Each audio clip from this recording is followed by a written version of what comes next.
Gracias por ser infinita calma en la tormenta. Gracias por ser la inagotable luz en la oscuridad. Gracias por ser madre y por los hijos que me diste. Gracias por ser tu vida, la que mi vida orienta. Gracias por ser hierro, acero, roca en la adversidad. Gracias por ser el agua que mi interminable sed asiste.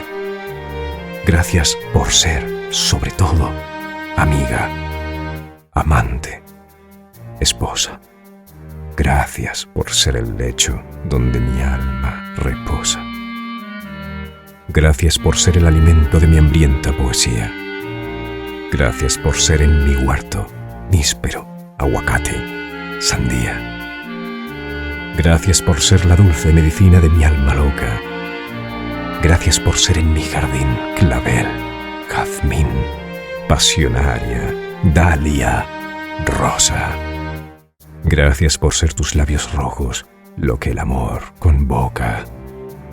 Gracias por ser, sobre la tierra, la mujer más amorosa.